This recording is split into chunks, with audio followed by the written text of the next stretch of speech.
The dawn came quiet but alive, like breath held before a confession. Frost silvered the grasslands outside Dry Creek, each blade trembling under the first blush of light. A thin mist curled from the ground, ghostly and pale against the rose-hued horizon. The air smelled of cold sage and distant smoke. It promised a day both beautiful and unforgiving. The plains had a way of making a person feel small, as though the land itself were measuring their worth before letting them stay. Loretta Caldwell stepped down from the rickety stagecoach with a soft grunt, her boots sinking into the damp earth. The morning chill seeped through the seams of her patched calico dress. She tugged her shawl tighter, aware of how it failed to hide the roundness of her body. Her cheeks flushed, not just from the cold but from the way the town's eyes gathered and measured her before she could even straighten her spine. She had dreamed of Dry Creek as a place to begin again, to cook for honest folk and carve out a quiet life. But dreams, she was learning, could shrink fast under the weight of other people's stares. A boy by the general store whistled low. Two women near the mercantile pressed their heads close and whispered. One laugh rang out, short, sharp, and unkind. Loretta kept her chin level, though her chest tightened. She had heard worse before. Still, the sound struck like a pebble to glass. Inside the general store, Harlan Pike looked up from behind the counter. His face was lined but not unfriendly. "Mornin'," he said, tipping his hat a fraction. "You're new." "Loretta Caldwell," she replied, careful to keep her voice steady. "I was told there might be work for a cook. I'm handy in the kitchen." Harlan's gaze softened, though a shadow of hesitation crossed it. "You'll want to ask around. Folks always need help come winter."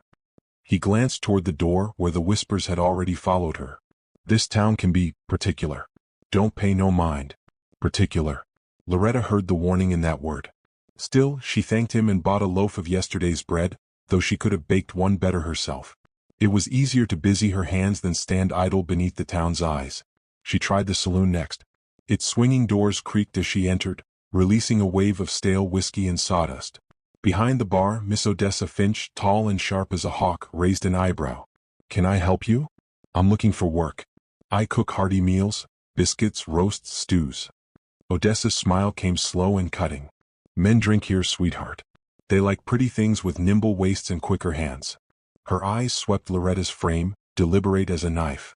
"You'd scare off half my customers, for they finished their first glass." Heat rushed to Loretta's face. She managed a small nod before turning on her heel. Laughter, low and private, followed her out the door like smoke. By midday the sky had cleared to a hard, pale blue. The wind cut sharper now, tugging at her skirts as she walked the single dusty street. Doors opened, voices drifted. She caught fragments. "Big girl, waste o' food, no man's trouble." Each word slid under her skin, though she kept moving. She would not give them the sight of her breaking. At the livery, she paused to watch a rider dismount, tall, broad, and quiet as shadow. His hat brim cast his face in partial shade, but she glimpsed the hard lines of his jaw and the slow, deliberate way he moved. His horse, black as midnight, shivered in the wind. The man's presence drew stillness from the air. Even gossip-hungry Odessa, stepping outside for a breath of smoke, hushed when she saw him. "That's McCraw," Harlan murmured beside her, having come to lean on the post. "Wyatt Stone McCraw. Folks just call him Stone now. Lost his wife 2 winters back. Lost more for that." Harlan's voice dropped. "Keeps to himself. Got a ranch out yonder, big spread, quiet life. Man's heart turned to rock, they say." Loretta looked again.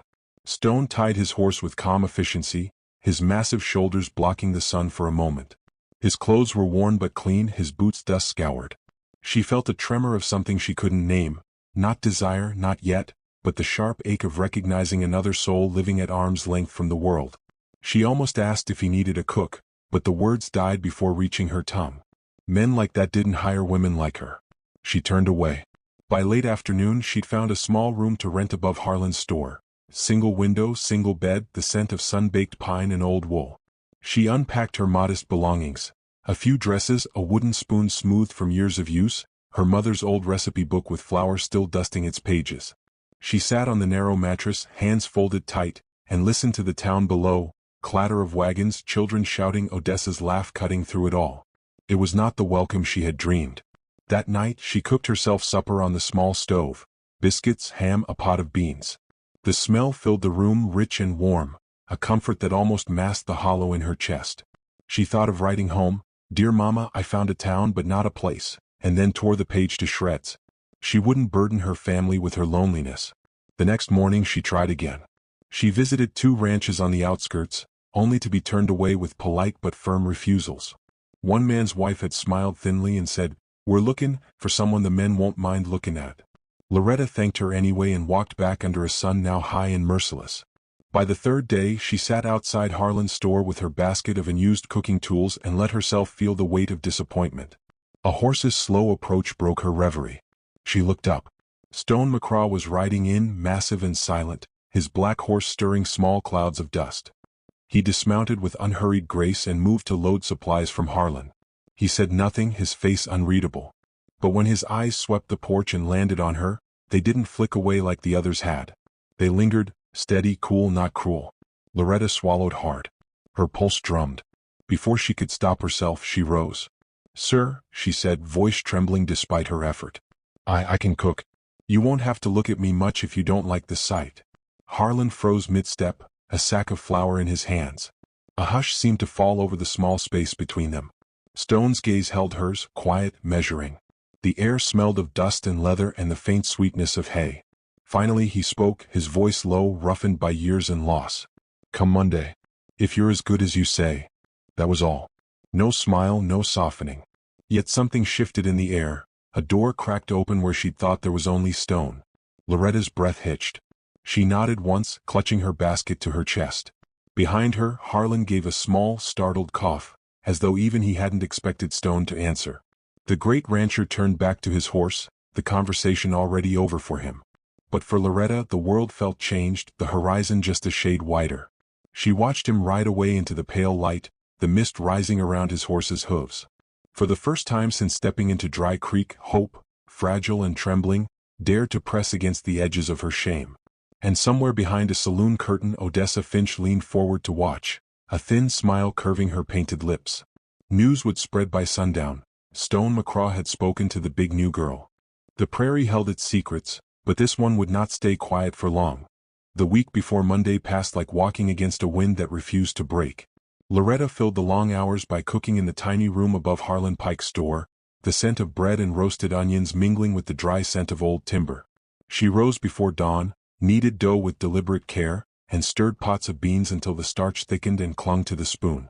It was the only way she knew to fight the weight pressing at her chest, to create warmth where none was offered. Yet each meal eaten alone reminded her of the silence she was trying to escape. Below her window, Dry Creek moved with the slow cruelty of a place that thrived on knowing one another's business. Men gathered outside the blacksmith's, voices low but glances pointed. Women fetched water while whispering in pairs, their bonnets shielding nothing. Odessa Finch stood daily in the doorway of the saloon, cigarette glowing like a tiny ember in the wind, scanning the street for new stories to sell with her smile. Loretta kept her gaze down when she passed. It hurt less that way. When she dared to step out for errands, she felt eyes crawl over her frame, weighing and dismissing. At the mercantile she caught a snatch of talk. Stone McCraw hiring her? Lord, the man must be desperate.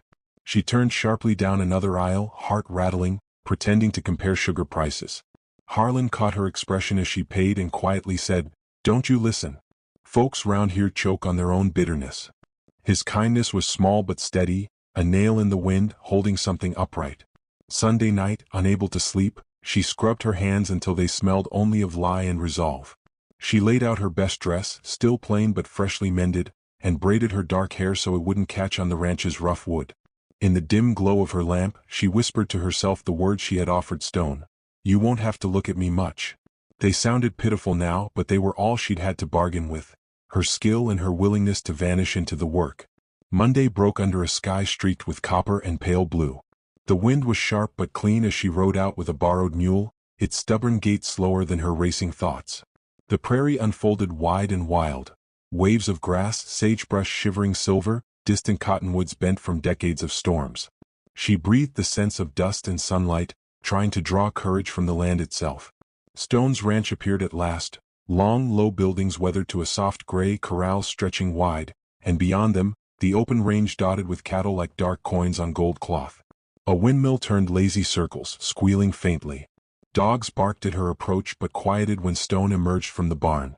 He was taller than she remembered, broad as the barn door behind him, his presence filling the yard.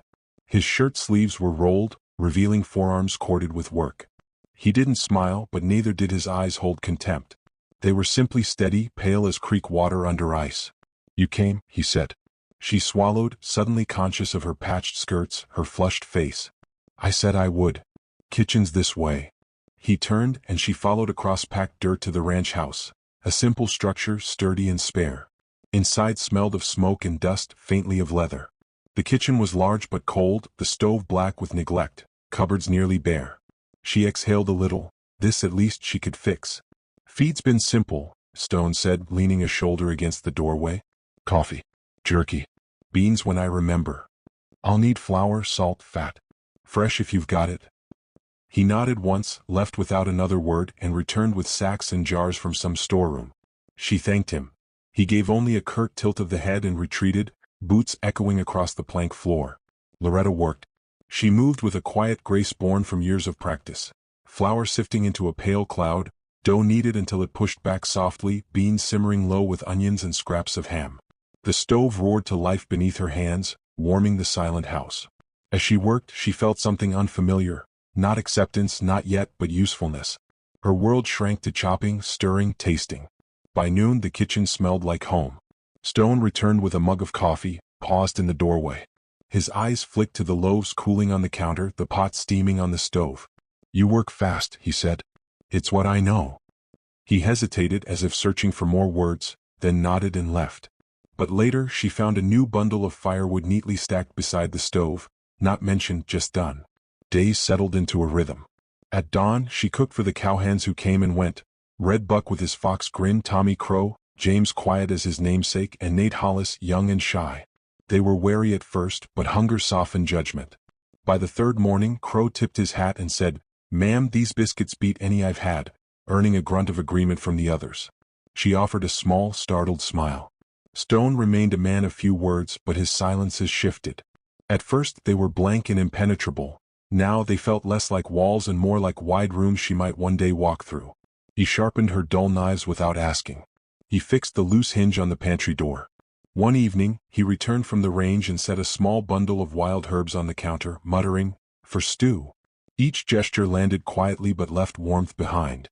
Yet gossip slithered across the prairie faster than any kindness. One crisp afternoon, Crow brought news back from town. "Odessa Finch's got herself a new story," he said, trying for casual but failing. "Says Stone hired himself a hog to fatten up. Says the ranch'll eat well, 'cause you'll keep to the kitchen and out of sight." Loretta felt the word strike deep, a clean hit she hadn't braced for. She kept stirring the stew though her hands trembled. Crow looked away ashamed. Nate muttered something about Odessa not knowing a damn thing. But the damage had been done.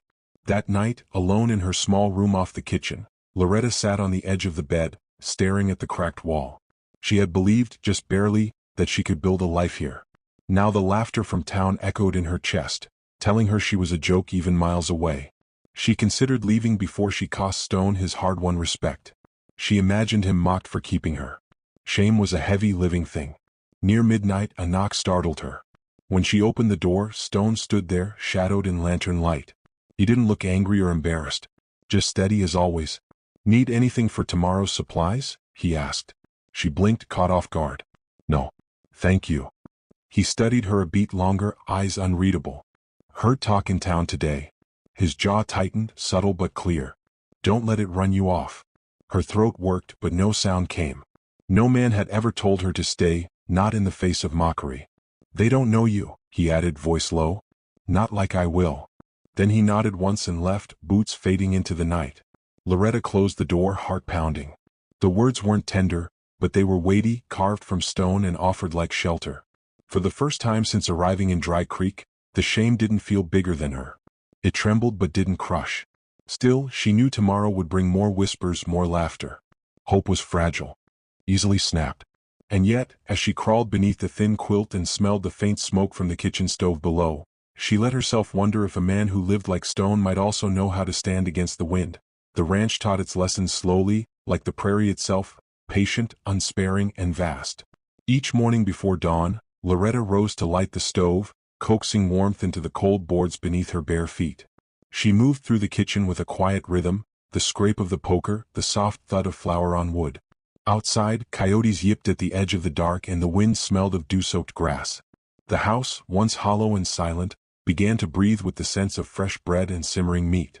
Stone passed through those mornings like a tall, silent shadow. He came in from feeding stock, boots streaked with frost, hands raw from rope. At first, he only nodded when she set his coffee down. She would say good morning. He would answer with a grunt or a single word.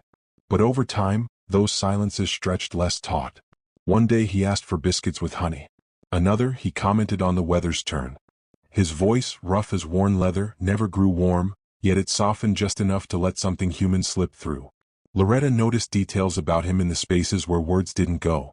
The way he checked the latches each night, methodical and unhurried. The way his scarred hands handled horses with reverence, as if strength and gentleness weren't opposites. He never spoke of his past, but the empty rocking chair on the porch and the single pair of boots tucked neatly by the door told her enough. A house once built for more than one had learned to live with absence. She too had absences, but she filled hers with food. Cooking for Stone and the ranch hands became an act of quiet rebellion against the loneliness that had chased her since childhood. She made hearty stews laced with wild herbs he'd left silently on the counter. She baked cornbread so tender it crumbled to steam in their hands. She turned the cold, empty kitchen into a room alive with comfort. The men noticed. Red Buck started lingering after meals, praising her pies with exaggerated groans that made Nate Hollis chuckle. Even Tommy Crow, sparing with words, tipped his hat when he left the table. Stone didn't praise. But he ate, truly ate, for the first time in what seemed years. One evening, after she roasted a chicken golden and crisp, he paused mid-bite, looked at her for a breath and said simply, "Good." It was only one syllable, yet it carried the weight of a man and used to giving approval. She felt it settle deep, heavier than any compliment she'd known. Sometimes after the dishes were done, she stepped outside to breathe the wide night air. The stars hung low enough to touch, silver and uncountable. On those nights, she felt small but not crushed, as though the world, vast and indifferent, might still hold space for her. Yet Dry Creek's gossip seeped even across these miles. The men brought news when they rode in for supplies. Odessa Finch's tongue never tired, Stone hiding his new cook like a shameful secret. Big woman keeping to the shadows, bet he keeps her fat and busy so no one else will see. The words reached Loretta's ears no matter how carefully the cowhands tried to shield her. They landed like stones on tender skin. One afternoon, while gathering eggs, she heard Crow mutter to Buck that Odessa planned to ride out herself, just to see the spectacle. Loretta's stomach clenched. She imagined Odessa's sharp eyes sweeping her body, her knowing smirk, the cruel story she'd carry back to town. That night, alone in her small room, Loretta nearly packed her bag. She could leave before the ridicule grew louder, before Stone regretted his hire. But she didn't. Something in his quiet steadiness, the way he had said "don't let it run you off," anchored her. The next morning she found a new bundle of herbs on the counter. No note, but she knew he'd gone riding just to bring them. She crushed them in her fingers, inhaling the clean, wild scent. It steadied her hands as she cooked. Later that week, Stone returned from town with a new set of knives, the steel gleaming, the handles smooth. He set them on the table without ceremony. "Yours," he said. "Figured you'd need better." For a moment she couldn't answer. Her throat filled with heat, not romance but a kind of respect she'd never been offered before. She managed a quiet thank you. He only tipped his hat as though the exchange required nothing more. Small gestures began to fill the silence between them. She mended a tear in his work shirt. He repaired the loose shutter on her window. When she sprained her wrist lifting a heavy pot, he wordlessly finished the task and fetched cold water for the swelling. He never asked if she was in pain, he simply saw and acted. She noticed he limped slightly on cold mornings and began to brew tea laced with willow bark for him. They did not name the care they gave. It lived in the quiet like a low fire, warming without spectacle. And still, beyond their fragile peace, the prairie carried whispers. One evening, a rider galloped up the lane with news from town. Odessa had been spinning tales of Stone's charity case, saying the ranch had turned into a sanctuary for the woman too big to marry. The cowhands bristled, muttering curses, but Loretta felt shame rise hot as fever. She wanted to shrink, to disappear before she cost this man his reputation. Stone said nothing at first. He simply finished saddling his horse, face carved from granite. Then, to everyone's surprise, he rode out early the next morning, not for cattle or supplies but straight into town. When he returned hours later, dust caked on his boots, his expression hadn't softened, but something about him had shifted, heavier, resolved. He carried a new heavy cast-iron Dutch oven and placed it on the counter with deliberate care. "For your bread," he said. "Figured you'd like better heat." Only later did Crow whisper what he'd heard. Stone had stood in Odessa's saloon doorway while men laughed, bought the finest cooking iron in plain view, and said to no one in particular, "She feeds my men. She feeds me. That's worth more than talk." Then he'd left. Loretta traced the oven's black surface with trembling hands that evening, alone in the kitchen. It wasn't a rescue, he hadn't shielded her from words. But he'd answered gossip not with argument, but with visible, undeniable respect. No one had ever claimed her work like that. No one had ever said without saying that she deserved to stand where she was. Yet even as warmth spread through her chest, fear whispered, respect was not love. He was still a man buried in grief and she was still a woman outsiders mocked. Could such quiet acts hold against a storm? Outside, wind rattled the shutters. The prairie sky was dark with distant thunderheads, a storm gathering on the horizon. And somewhere deep inside, Loretta felt the tremor of change, as if the land itself was shifting, warning that calm never lasted long out here. The first sign of trouble came as a change in the air, a taste of metal on the wind, sharp enough to sting the tongue. Loretta noticed it while kneading dough for the evening meal. The prairie beyond the kitchen window had darkened, though the sun still hovered. A strange stillness pressed against the house, so complete it made the ticking of the wall clock sound too loud. She wiped flour from her hands and stepped outside.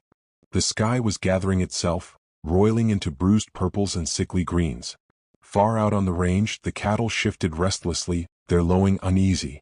Dogs paced the yard, hackles up.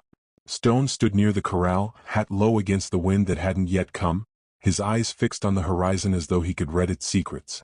"Storm?" she asked, hugging her shawl tight. "Bad one," he said without turning. "Lightning'll spook the herd if it hits close." The cowhands were already moving, tightening gates, checking saddles. Their gestures were brisk but silent, a choreography learned from too many near disasters. Loretta's pulse quickened. She had known storms back home, but nothing like the scale this land could summon. By dusk, thunder rolled across the plain like cannon fire. Lightning forked the sky, jagged and white.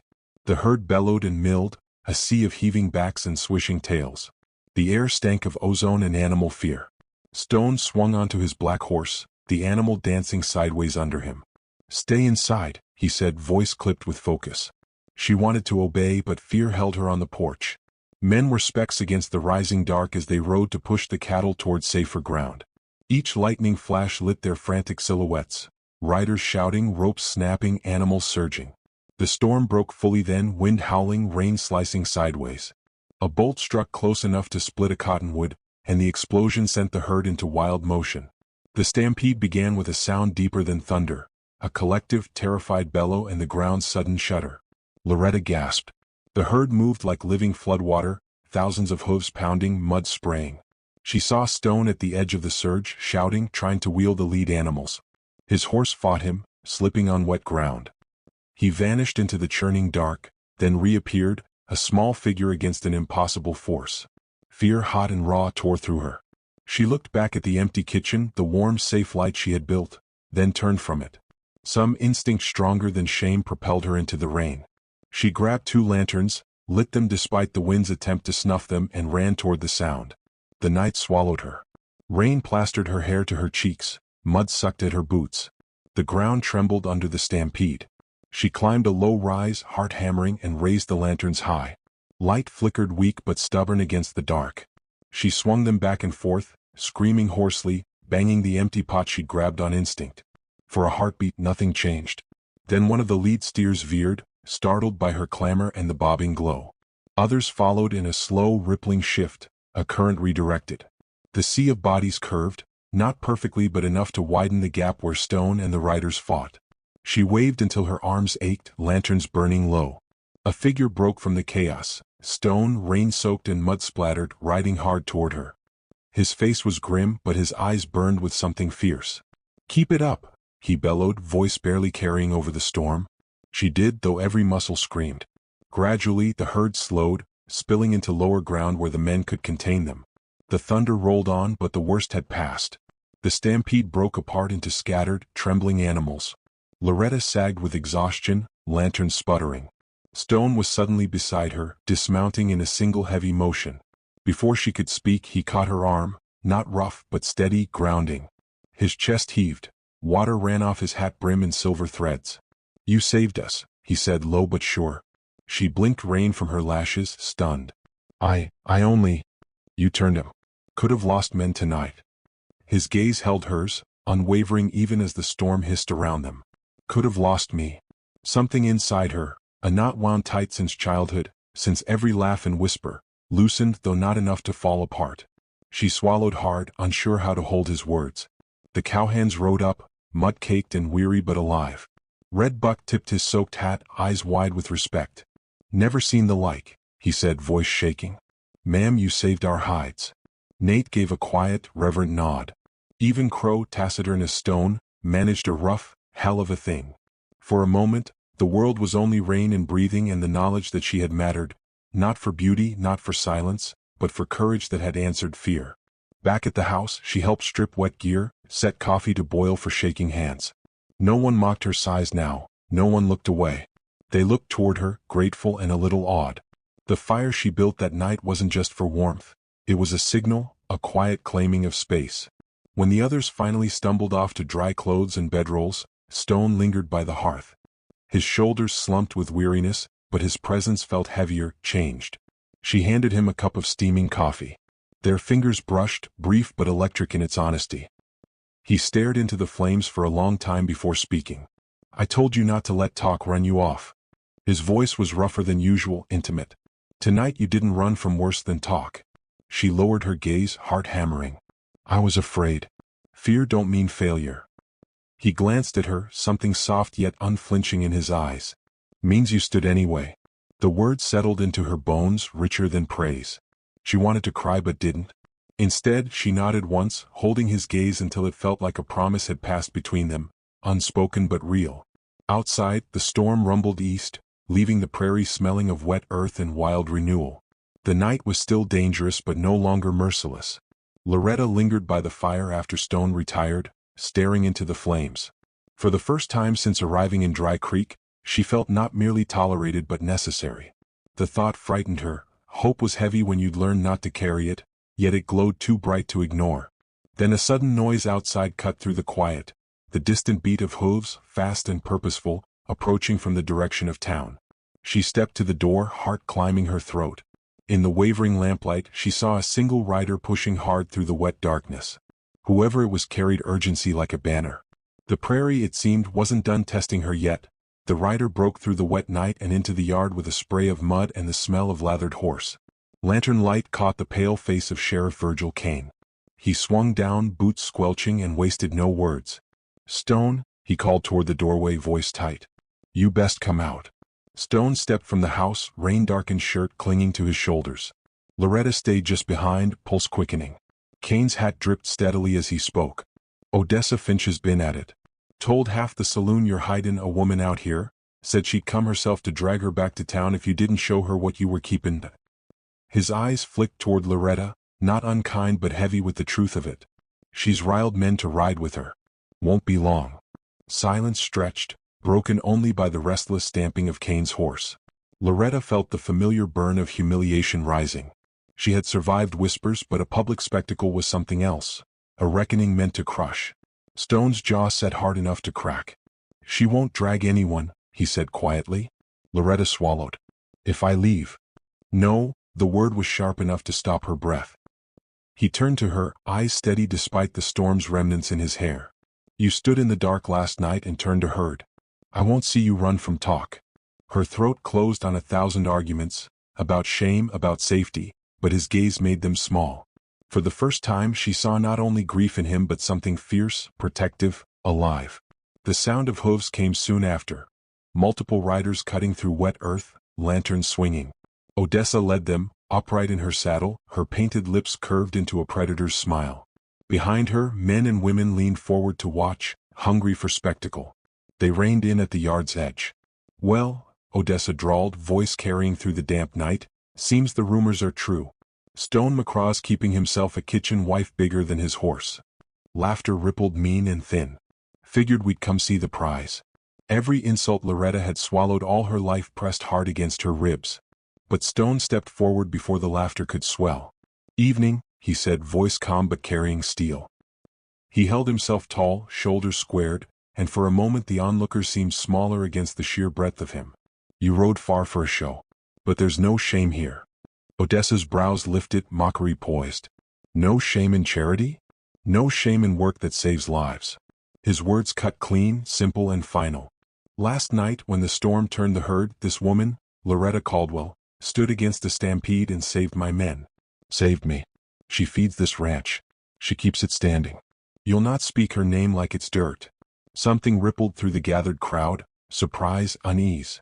Loretta felt it too, the weight of a man who rarely spoke now filling the space like thunder. His voice wasn't raised, but it carried more than volume. It carried truth that couldn't be laughed off. Odessa opened her mouth, but Kane's voice interrupted, cool and clipped. "I was there after the storm. Men would have died without her." His gaze swept the riders. "Best we head back, for we find more shame than we came for." The moment stretched. Rain pattered softly on oilskin coats. One by one men looked away, a few tipped hats. Even Odessa's smile faltered before she turned her horse with a toss of curls. "Suit yourself, McCraw," she said lightly, but the sting was gone from her tone. The crowd followed her retreat, muttering but subdued. When the last lantern glow faded down the trail, the yard returned to stillness, save for the faint creak of saddle leather and Kane's parting nod. "Night Stone. Miss Caldwell." Then he rode off, leaving only the whisper of damp grass behind. Loretta stood frozen, breath shallow. The adrenaline left her trembling. "You didn't have to do that," she whispered. Stone looked at her, really looked as though measuring every scar and strength she carried. "You did more for me than most men ever have," he said. "I won't hide that." Something broke softly inside her, not pain, but the brittle shell of old humiliation giving way. Her vision blurred, she blinked it clear, unwilling to cry in front of him. "They'll still talk," she murmured. "Let 'em." His mouth didn't quite smile, but his eyes warmed, faint and real. "Talks wind. Your roots." The night felt different then, not safe but claimed. He turned toward the house and she followed, the warmth of the kitchen lantern spilling across wet boards as they stepped inside. Stone stoked the fire back to life. Its glow threw long shadows, painting his face in shifting gold and umber. For a moment they stood silent, the air thick with wood smoke and something deeper. He reached for the Dutch oven she'd used earlier, set it carefully on the hearth as though it were treasure. "I lost a lot," he said finally, voice low but steady. "Lost a wife. Lost a piece of myself out here. Thought I'd live the rest alone, quiet and half dead." He looked at her then, unflinching. "You walked in with bread and noise and courage. You made this house breathe again." Loretta's heart stumbled. No man had ever spoken to her like that, not with pity, not with desire laced in cruelty, but with reverence for what she gave. She wanted to speak, but the words caught behind her ribs. He took a step closer, hands rough and scarred, hesitant as though unsure of his right. Then he reached, gentle but certain, and covered her flower-roughened fingers with his own. The contact was simple, not a grand claim, yet it carried the weight of choice. "I don't know what comes next," he said, "but I want you here. As long as you'll stay." Tears pricked but didn't fall. She found her voice at last, quiet but unwavering. "I've been waiting my whole life for a place that would have me as I am." He gave a single nod, nothing theatrical, just a man anchoring a truth between them. Outside, the storm had passed. Stars were breaking through the torn clouds, bright and cold. They stood together in the firelight, not lovers declared but two souls recognizing each other after long wandering. The warmth that spread between them was slow, patient, and powerful, a love born not of sudden sparks but of hands offered in dark nights. Later, when the house had gone still and the prairie wind whispered through the eaves, Loretta sat awake by the fading fire. She thought of every cruel laugh, every time she'd made herself smaller. Tonight she had stood against storm and gossip alike, and a man who knew silence better than anyone had chosen to stand beside her. She looked toward the dark window where the reflection of firelight caught her face, strong and unhidden. For the first time she believed the land might keep her. And somewhere deep in the night, hope stopped trembling and took root.